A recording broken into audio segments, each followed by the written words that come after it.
नमस्कार दोस्तों, जय श्री कृष्ण। इस वीडियो में दोस्तों मैं आपको होली की जो राख है, होली जल जाती है उसके बाद जो उसकी राख निकलती है उसके बहुत सारे उपाय हैं। उसमें से कुछ उपाय मैं आपको इस वीडियो में बताने के लिए जा रही हूँ। होली की राख को आप जैसी तैसी ना समझे। 3 मार्च की रात 7 बजे के बाद जलेगी होली और बहुत बहुत सारे उपाय जो मैंने आपको बताए हैं आप उन उपायों को जरूर करें। सारे ना कर सके तो जितने उपाय आप कर सकते हैं उतने उपाय तो आप अवश्य ही करें।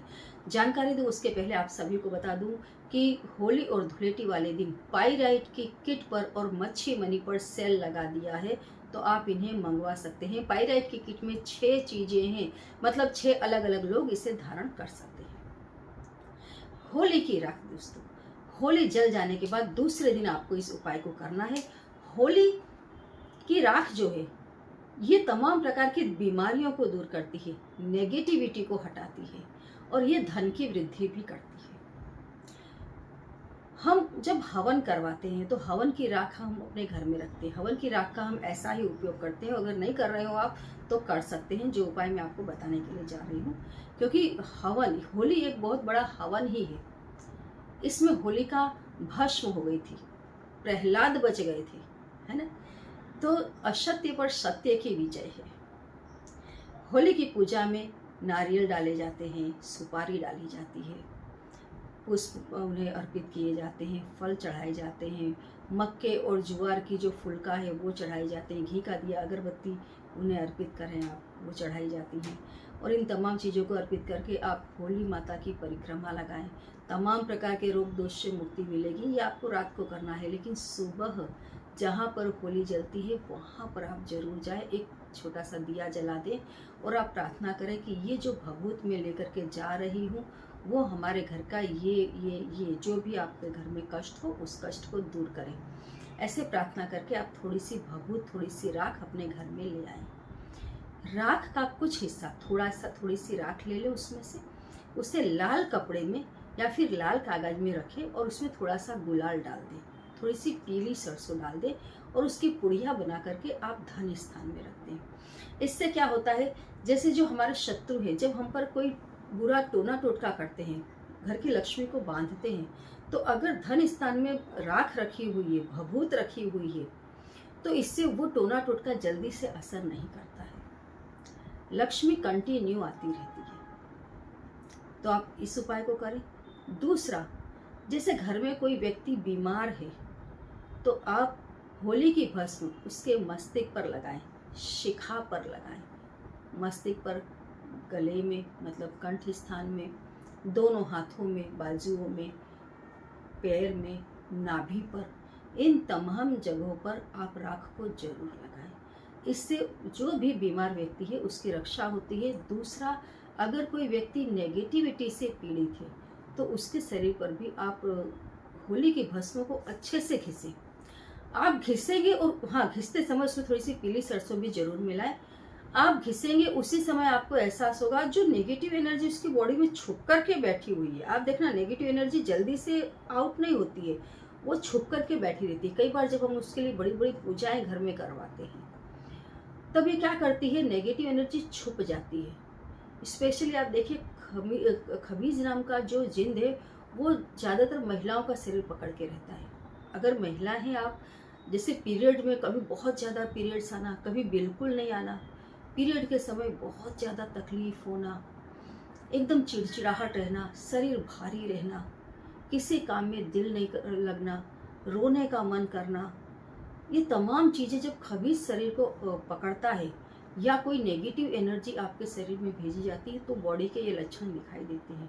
खबीज इतना चालाक जिंद होता है, अगर आपके घर में बड़ी पूजा पाठ है या आप खुद पूजा में बैठे तो उस समय वो बॉडी से निकल कर जाकर के छुप जाएगा, लेकिन जब आपकी पूजा समाप्त हुई ऐसे ही वो आकर के बॉडी पर अटैक करेगा और उसके बाद में इससे बड़ा झगड़ा करवा देगा, लड़ाई झगड़ा हो जाएगा या अचानक तबीयत खराब कर देगा। इसके एक खास लक्षण है।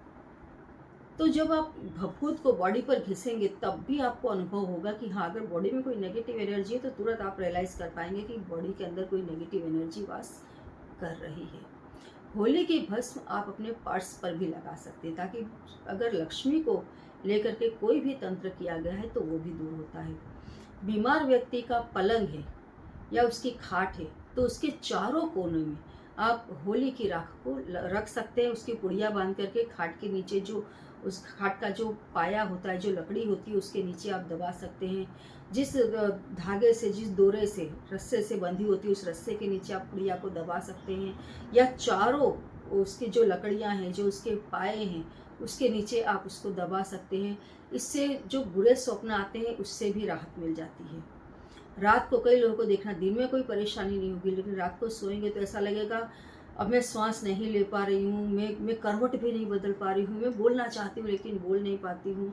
ये भी इस प्रकार का भूत होता है जो सोते में अटैक करता है। तो अगर खाट के नीचे, पलंग के नीचे होली की भभूत रखी हुई है, दबी हुई है, तो इन चीज़ों का अटैक भी नहीं होता है, इससे भी आपकी रक्षा होती है। और इसके साथ ही तकिए के नीचे हमेशा मोर पंख रखना चाहिए, मोर पंख से भी काफ़ी रक्षा होती रहती है।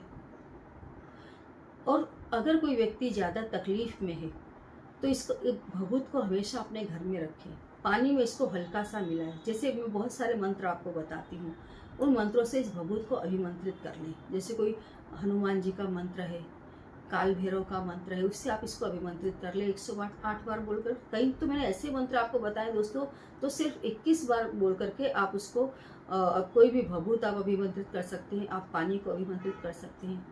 तो ऐसे मंत्रों से आप उसे अभिमंत्रित करके रख लें। जब भी घर में किसी को बुखार आता है या थोड़ी बहुत नेगेटिविटी दिखाई देती है, तो पानी में उसे मिलाएं और 1 चम्मच जितना पानी आप पिला दें। जो भी विक्टिम है उससे आप पानी दे सकते हैं। घर में आप इस भभूत में मिला हुआ पानी अभिमंत्रित करके घर में छिड़क सकते हैं। पानी अभिमंत्रित करने के ढेरों मंत्र हैं जो मैंने आपको बताए हुए हैं, आप उन मंत्रों से उसे अभिमंत्रित करें और घर में छिड़क दें। सादा पानी अभिमंत्रित करेंगे उसमें, और होली के भस्म वाला जो पानी होगा उसमें बहुत बड़ा फर्क होता है। तो आप इस तरीके से इस भस्म का यूज़ कर सकते हैं। भस्म के दोस्तों तमाम उपाय है, घर में भी आप उसे रख सकते हैं। जब भी आप कोई भी तकलीफ में आते हैं आप भस्म का यूज़ कर सकते हैं। छोटे बच्चे हैं, उन्हें तावीज़ के अंदर भस्म डाल करके और फिर उसे पहना सकते हैं। तमाम प्रकार की नेगेटिव एनर्जी से बच्चों की रक्षा हो जाती है। पालने में जो बच्चे हैं, उनके तकिया के नीचे, उनके बेड के पास आप इसे रखें, इससे उसकी रक्षा होती है। जो गर्भवती महिलाएं हैं वो अपने पास भस्म की एक पुड़िया रखें या तावीज़ में डाल करके पहने, उससे भी आपकी रक्षा होती है। तो होली की राख के बहुत विविध उपाय हैं, आपको जो उचित लगता है वो उपाय आप करें। लेकिन हाँ, ये साल में एक दिन आने वाला त्यौहार है, तो जो भी इसके उपाय हो सकते हैं उसे जरूर करें और राख अपने घर में जरूर रख करके रखें, कभी भी इसका काम आ जाता है। तो जरूर करें उपायों को।